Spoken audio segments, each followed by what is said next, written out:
हमारे नौजवान बेरोजगार हैं। जम्मू कश्मीर को बदहाली से निकालने के लिए करप्शन करो।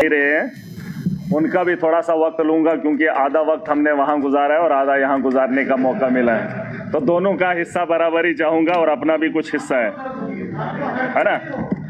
मैं चाहूंगा, छोटा भी हूँ, है ना, और अकेला भी हूँ। फिलहाल तो अकेला महसूस नहीं कर रहा हूँ। अब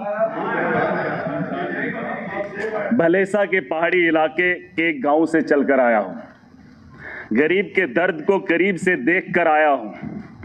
ये मैं खुद लिखा हूँ शाम को। जालिम के जुल्म और मजलूम की बेबसी को बेसब्री से देख कर आया हूँ। ऑफिसर का व्यवहार एक गरीब से होते हुए देख कर आया हूँ। लुटेरे लीडरों के वादे सुनने के बाद आज इस ऐवान में आया हूँ।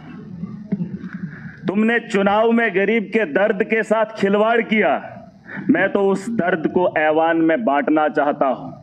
और कुछ लोग मेरी बातों को पागलपन समझते हैं, कुछ लोग मेरी बातों को दीवाना समझकर कहते हैं। मैं एक चीज ऐवान में बताना चाहूंगा, स्पीकर साहब, 15 साल का संघर्ष है।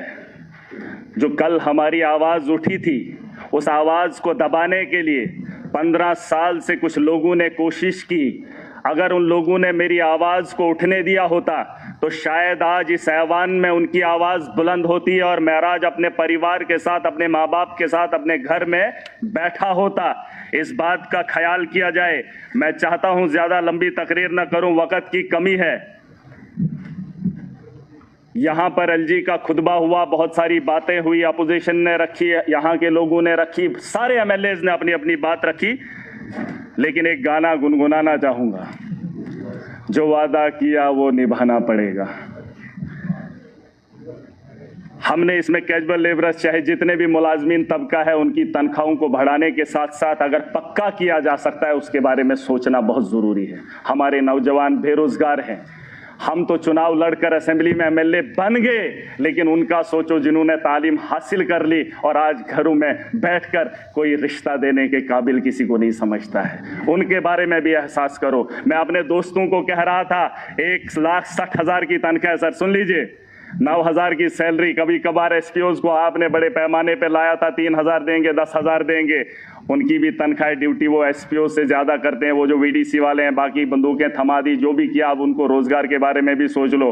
उसके साथ साथ हमारी तनख्वाह भी बढ़ा दी जाए। कुछ लोगों को नहीं चाहिए, अगर अपोजिशन को नहीं चाहिए, यहाँ पे इन लोगों को नहीं चाहिए, लेकिन 1,60,000 से मुझे नहीं लगता है जिन लोगों को चाहिए वो अपना एक लेटर लिख के दें किस किस को चाहिए, और कम से कम 3 लाख तनख्वाह वागुजार की जाए। ये जो एमएलए साहिबान है, उसमें हमारा ही अगर खाली होगा तो चलेगा सर हमारा।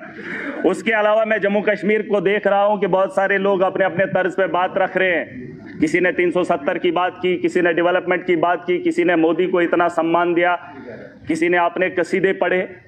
लेकिन दौरे जदीद के अंदर जो हालात हैं, क्या उस पर किसी ने बहस की? क्या किसी ने उसके बारे में सोचा? मैं चाहता हूं, मैं देख रहा था दुबई के अंदर मंदिर बनाया गया। मैं भी हैरान था कि दुबई मुसलमानों का देश है, वहां पे मंदिर बनाया गया। ये बात समझने वाली है। यहाँ का जो सर्कुलेशन ऑफ मनी है, 370 की वजह से नुकसान क्या हुआ है मुझे नहीं पता, लेकिन जो circulation of money Jammu Kashmir का है उसे लूटा गया है, खत्म कर दिया है। जो तनख्वाह लोगों की आती है वो भी बाहर चली जाती है। जो यहाँ पर काम होते हैं उसके ठेकेदार भी बाहर से आते हैं, वो सारा पैसा उठाकर यहाँ से बाहर ले रहे हैं। जम्मू कश्मीर के अंदर खस्ता हालत है। उसकी एक वजह बताना चाहूंगा। दुबई इस वक्त है, वहां पर मंदिर बनाया गया। बीजेपी ने दावा किया कि हमारे मोदी जी ने मंदिर बनाया। जानते हो, जब मुझे मौका मिला मैं समझने की कोशिश किया तो पता चलता है कि वहां तेल के कुएं हैं रेगिस्तान के अंदर, वहां पर सरखेज जमीन नहीं है, बंजर जमीन से तेल भी निकाला। और जब उन्हें पता चला कि आने वाले कल में तेल का जब खात्मा होगा तो टूरिज्म के जरिए उसको जो है तरक्की याफ्ता बनाएंगे। वो 20 साल, 30 साल, 100 साल की सोच रखते हैं, इसलिए उन्होंने मंदिर बनाया। यहां चैंपियंस ट्रॉफी का मैच दुबई में खेला जाएगा और भारत के लोग वहां पर जाएंगे, जब सैर व तफरी करेंगे, वहां के होटलों में रुकेंगे, रेवेन्यू जनरेट होगा। तो बताओ, अगर रेगिस्तान का जैसा शहर इस वक्त पिकनिक स्पॉट बना सकता है, लोगों को, ये जो टूरिस्ट को जो है लुभाने के लिए बड़ी बड़ी बिल्डिंगें बना सकता है। बंजर जमीन में हमारे जम्मू कश्मीर में क्या खूबसूरती की कमी है। टूरिज्म को बढ़ावा दिया जाना चाहिए ताकि हमारे जम्मू कश्मीर के अंदर रेवेन्यू जनरेट हो। मैं समझ सकता हूं एलजी का शासन रहा, भाजपा का दौर रहा, बिजली से वसूली, टैक्स वसूली करके जम्मू कश्मीर को चलाना चाहते हैं। उस टैक्स को भी लूट कर जल जीवन के तहत हम तक पहुंचाया। उस टैक्स से लेकर यहां पर हमें ऐसे ऐसे मुलाजिमों को भेजा जो यहां से भी वसूली करने का काम करें। सुनिए स्पीकर साहब, मैं चाहता हूं कि टूरिज्म को बड़े पैमाने पे यहां पे बढ़ावा दिया जाना चाहिए। हमारी जरखेज जमीन है, खूबसूरत है, वहां तो बनाई जा रही है बंजर जमीन पे, और यहां पर हमारे पास खूबसूरती की कमी नहीं है। मेरा खिताई चिनाब है, मेरे यहाँ पीर पंजाल है, जम्मू का अलग एक अपनी खूबसूरती है। बड़े बड़े मुल्कों को मैंने देखा, बर्फ पड़ती है तो पूरे मुल्क में पड़ती है। मेरा जम्मू कश्मीर सच में जन्नत है। आप कश्मीर में देखेंगे तो बर्फ आपको मिलेगी, आप जम्मू में आएंगे तो यहाँ पे बर्फ का एक बूंद भी आपको नहीं देखने को मिलेगी। ये छोटे से हिस्से में अगर इतनी खूबसूरती है तो यहाँ टूरिज्म की कमी क्यों है, उसमें बढ़ावा देने की कोशिश की जानी चाहिए। मैं आखिरी बात खत्म कर रहा हूँ, नहीं मैं मुद्दे की बात, मैं लड़ाई कर ही नहीं रहा हूँ, मैं लड़ाई कर ही नहीं रहा हूँ। अभी सब लोग बोल रहे हैं मैंने मांगा इनका टाइम, इनका टाइम। सर सुन लीजिए, सर सुन लीजिए, मैं चाहता हूं कि यहां बड़े पैमाने पे इंटरनेशनल दुबई की टीम है ही नहीं, इस वक्त फाइनल दुबई में खेला जा रहा है। क्या जम्मू कश्मीर के अंदर ऐसा ग्राउंड नहीं होना चाहिए? क्या हमारे यहाँ क्रिकेट के इतने शौकीन भी है, नौजवान खेलना भी चाहते हैं, खेलो इंडिया भी है, ग्राउंड नहीं है हमारे पास। मैं चाहता हूं इंटरनेशनल ग्राउंड यहाँ पर हो जिससे रेवेन्यू जनरेट हो। बड़े पैमाने पे इसके बारे में सोचा जाना चाहिए। इनकी सरकार आई, चुहलाने से जम्मू कश्मीर को चलाना चाहती है, चुहलाने से, चुहलाने की रसीद काट कर जम्मू कश्मीर का रेवेन्यू जनरेट करना चाहते हैं। स्पीकर साहब मेरी बात को सुन लीजिए गौर से, रेवेन्यू जनरेट तभी होगा, यहाँ पर माफिया है। मेरे यहाँ म्युनिसिपैलिटी में टेंडर 1 करोड़ का लगता है, सुन लीजिए 1 करोड़ का।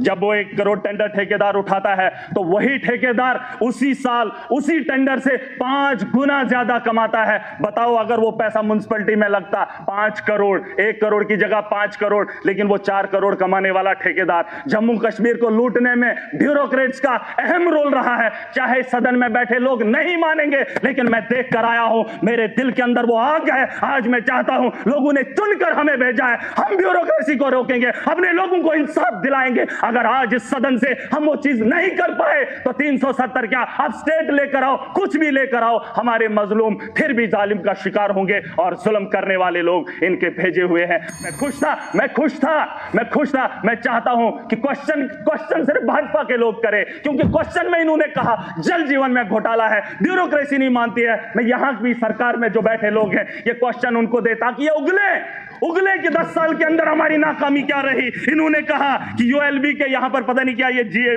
कौन सा है, ये 1 मिनट, जेडीबी कहते वहां पर ये कुछ कर रहे हैं। पूछो इनसे, यहां पर जम्मू कश्मीर के अंदर, खास करके जम्मू के अंदर एजुकेशन की कोई जरूरत नहीं है, यहां पर माफिया नहीं है, यहां पर करप्शन नहीं है। ये भाजपा का कहना है। 7 साल से ये आराम की जिंदगी गुजार रहे हैं। मैं पूछना चाहता हूं, अगर जम्मू के लोगों को यहां रोजगार मिल रहा है, सब्सक्राइब करो चैनल को, जल्दी से चैनल को सब्सक्राइब करो, जल्दी से चैनल को सब्सक्राइब करो। आने वाले टाइम में आपको गुड न्यूज़ मिलेगी। सब्सक्राइब करो चैनल को, जल्दी से सब्सक्राइब करो।